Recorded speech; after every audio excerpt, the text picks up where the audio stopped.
There are many things in life where if you're not on time, it's no big deal. Job interviews, filing your taxes, giving eulogies at a funeral. But so help me God, if you are late on the downbeat when you're strumming a guitar, you're in real trouble. So today we're going to talk about how you can practice your strumming to get on time, right? Because I think that staying in time, and especially staying in time at slower tempos, is one of the most overlooked things and hardest things to teach on guitar. So today what we're going to do, we're going to enlist the use of a metronome to kind of come up with some exercises that you can maybe incorporate in more of like a structured way for practicing, right?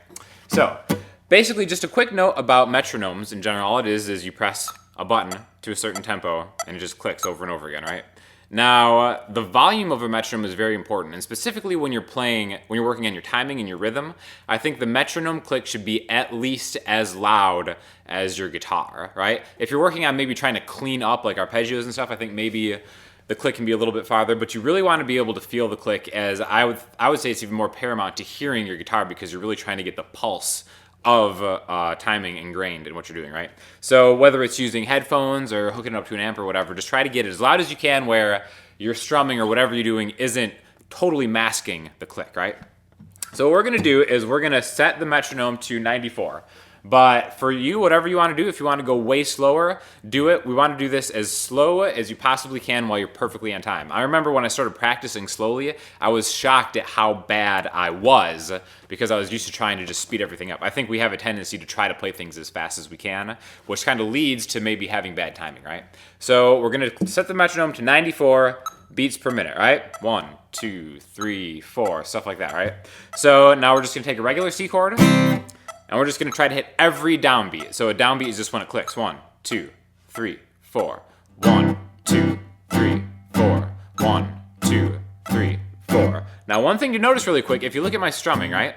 When I'm going 1, 2, 3, 4, there's a big difference between that and going 1, 2, 3, 4. I think a tendency might be to kind of be jumpy on the downbeat, right? Like you hit the downbeat right, and even though you might be able to hit that second downbeat again, if you're jumping back up, it's going to have a rush sound, and you're going to, more often than not, you're just stabbing at pieces of time, right? You want to create a system where it's more of like a flowing 2, 3, 4. See? So it's almost like my wrist is just kind of on autopilot, and I'm just striking the strings on the way down, right? 1, 2. And again, I'm kind of choking the strings just to kind of, get more of an impact of the click. One you might want to practice. Now, the reason we're doing this is because we're going to start adding subdivisions into these beats, right? So whatever tempo you're at, once you get a handle on hitting the down beat every time, we're going to start cutting these into half, right? So instead of 1, 2, 3, 4, 1 and 2 and 3 and 4, and 1 and 2 and 3 and 4, and 1 and 2 and 3 and 4, and. So what you want to do is you want to be able to go back and forth between those. So we can start with just downbeats. 1, 2, 3, 4. 1 and 2 and 3 and 4, and 1, 2, 3, 4. 1 and 2 and 3 and 4, and. Now the next obvious thing to do will be to split each beat into 4. I think the best way to count that is 1E and a 2E and a 3E and a 4E and a. So every beat now is going to be down, up, right? So instead of going 1 and 2 and 3 and 4 and 1E and a 2E and a 3E and a 4E and a. Now before we do this to the click, I want to just kind of talk about how we're doing this.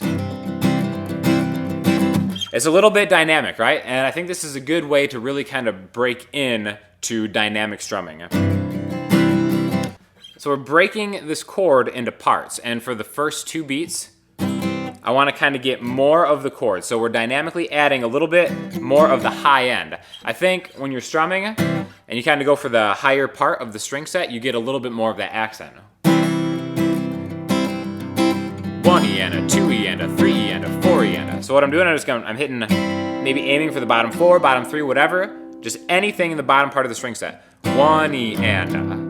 So the second 2 beats are going to be the lower strings, right? You can even just make it a root note, whatever. Just aim for string sets. So you're more focused on your timing than exactly which strings you're hitting. 1E and a 2E and a 3E and a 4E and a. So let's try to add that with the metronome. 2, 3, 4. So down beats. 3, 4. 1, 2, 3, 4. 1 and 2 and 3 and 4 and 1 and 2 and 3 and 4 and 1E and a 2E and a 3E and a 4E and a 1E and a 2E and a 3E and a 4E and a.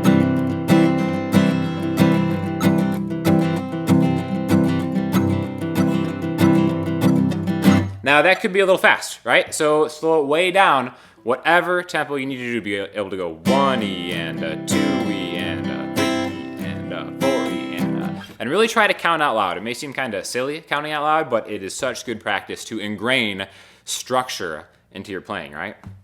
So the other subdivision we're going to do are triplets, right? Triplets, I think, are a little bit trickier to count at first because it's easier to symmetrically divide beats, in my opinion. But basically, to do a triplet, we're just going to break that beat into 3 separate beats. So instead of 1, 2, 3, 4, triplet, triplet, triplet, triplet, triplet, triplet, triplet, triplet. Now, the interesting thing about triplets is we're changing the accent if we're staying in a down-up pattern. So it's going to be a triplet, triplet, down, up, down, up, down, up, down, up, down, up, down, up, down, up, down, up, down, up. Another way to practice triplets is down, up, down, up. Like this is more of like a waltz type feel. 2, 3, 4.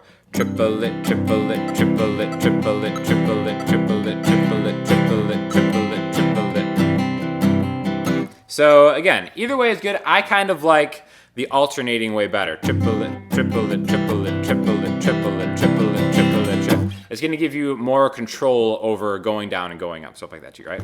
So we're going to go through all the subdivisions in kind of one exercise. 1, 2, 3, 4. Down beats. 2, 3, 4. 1, 2, 3, 4. Break half. 1 and 2 and 3 and 4 and 1 and 2 and 3 and 4 and triplet, triplet, triplet, triplet, triplet, triplet, triplet, triplet. 1E and a 2E and a 3E and a 4E and a 1E and a 2E and a 3E and a 4E and a. So basically, if you can kind of seamlessly go back and forth between all those subdivisions, you're going to really have a better understanding of when you can switch in and out of them. And just getting that kind of ingrained in your muscle memory of your wrist is a really important thing.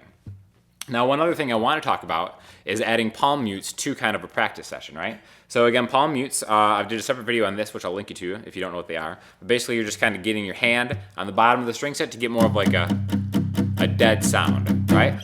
And what I like about doing this with the metronome is you develop a lot of feel because they're all going to be downstrokes, but you're accenting certain ones. So for example, we're still going to do the same thing with the subdivisions. If we just did the downbeats, it would be like a 1, 2, 3, 4. 1, 2, 3, 4. Now, before we went down, up, down, up, down, up, when we started breaking them in half, right? But what I like to do to kind of create like an alternating dynamic is kind of like a 1 and 2 and 3 and 4 and 1 and 2 and 3 and 4 and I think this is a really good way to kind of get like a chug type of a pulse thing. So what I'm doing here is on the downbeat, I'm getting maybe the first 3, 4 strings, whatever. And then on the offbeat, on the upbeat, however you want to look at it, I'm just going for the root note. So 1 and 2 and 3 and 4 and 1 and 2 and 3 and 4 and 1 and 2 and 3 and 4 and with the metronome again. And again, this is something you can really get pretty fast at. Like if you, let's go to America's favorite tempo, which is 120.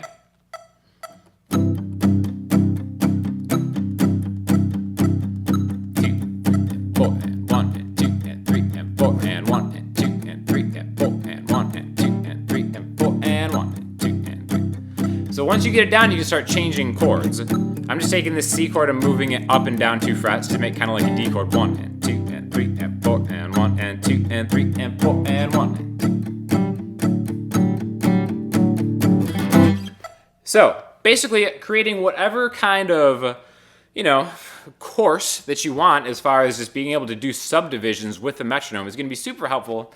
I also think that really just kind of playing around with songs, like maybe find a song that you like, that you know the chords to, and try to play along with it. Now that's kind of easier said than done, especially if you're higher tempo songs, because you need to be able to slow things down. It's very, very important. Again, I know how hard it is and how stupid it seems to slow your metronome down to like 60 BPM, but trust me, it'll totally pay off, and it's so much easier to do something slower and then gradually just crank it up than really just try to like do something super fast. So any kind of like combination of metronome work and always just kind of like exploring creatively what you can do with strumming is great. But I think especially if you want to focus in on your rhythm guitar playing, a metronome is an excellent tool for getting better.